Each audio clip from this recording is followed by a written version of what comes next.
Hello, everyone. Happy September. Happy almost autumn. The season is coming soon. Some may say, yeah, I look forward to it. It's such a beautiful time of the year. Others may say, oh, I've heard people say, it just means it's closer to winter. So, but yeah, enjoy autumn as it comes. Enjoy the fall. This time of year is delightful for me. Couple things. Being a Catholic priest in a parish where there's a school, I love the fact that the school kids come back. We have school kids from preschool through 8th grade. And last week when they were coming in, I went to each of those classes. There's just one class per grade, and I spent time with each of them, and it was delightful. You know, starting with the preschool kids who are still learning how to stand in a line, you know, and learning how to listen, but all excited and joyful about all that's so ever new. And then, of course, the kindergartners who have been in preschool, a little more experienced, but also starting to look forward to learning new things. And just wonderful to see not only that adventurous spirit, but that curious spirit in little children of learning and growing. And really, that's God-given. You know, He gave us not only the seasons, but the seasons of our lives. And so seeing these children, taking me all up to the 7th and 8th graders, which sometimes they're a little harder nut to crack. They can be, you know, more self-aware, caught in themselves somewhere. I always tell people, if they're a little more reserved, if they don't answer questions right away, it's not because they're mean-spirited. They're just, a lot of stuff's going on inside of them as they're growing and changing, and in that self-consciousness somewhat, and eventually coming out of that. But seeing the kids at every level, and remembering all of us are at every stage, at every season of our life. You know, another thing, and I tell people this is not meant to be morbid. I have to explain this ahead of time. I'll tell people, well, the fall reminds me that I'm in the autumn of my life. Oh, no, Norman, you shouldn't think about this as the autumn of your life. You know, it's because we use autumn like it's near the end of this life. I said, that's not how I look at it. In fact, I look at it and encourage other people, especially older people, or even people who are looking at their grandparents.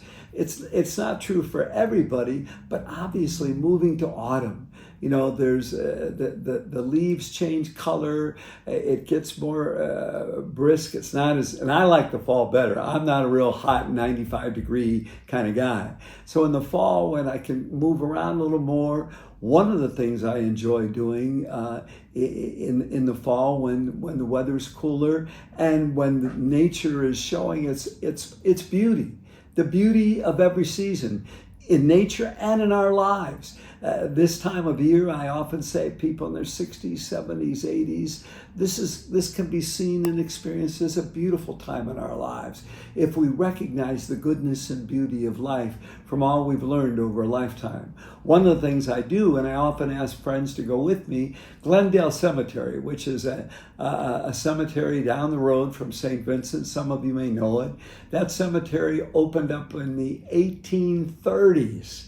Going way back, and I like to go in there, and you can go. There's 25,000 graves there. Some people might say, well, why do you want to go in all those grave sites? Well, wandering through it, they've kept the trees. It's beautiful, and again, even when I look at some of the graves and I read some of the birth and death times and so forth, but I think about the stories of these various people.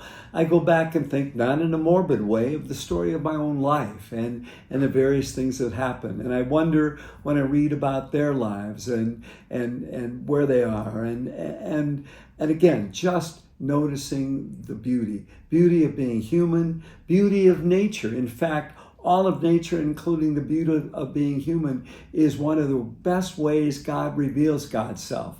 You know, we often think of God, coming in Jesus, or if you're from another faith tradition, but the first place God revealed God's self is in creation. at the very beginning. The Genesis story tells us that, to notice it, to be amazed by it. And again, as I go back now to these kids in the school, I see the beauty of them, whether they're that little kindergartner excited or that eighth grader maybe being a little self-conscious and even quiet, but the beauty of who they are and the goodness of who they are, that we often speak in Christian tradition of God revealing God's self in beauty and in goodness and in experiencing the gift of every day. So that finally, talking about that wandering through the grave sites, that when I'm there, it calls me to like a quiet reflection, a deeper appreciation, a sense of God in it all. God in birth, God in preschoolers, God in eighth graders, God in young couples getting married or having babies, God in grandparents that will come this weekend. We have Grandparents' Day. They'll all come and see their grandkids. And God in that aging process. Just recently I was with a woman of 101, beautiful woman in what constitutes beauty. And she still had that adventurous spirit that I could think back and I said, you remind me of those preschooler kids. You're still excited about life. Whatever season we're in, let's see its beauty and its goodness, even through the difficulties and the struggles. And let's go through it together. God bless you. Have a great season here and now, and treasure the gift of every single day, because each day is sacred.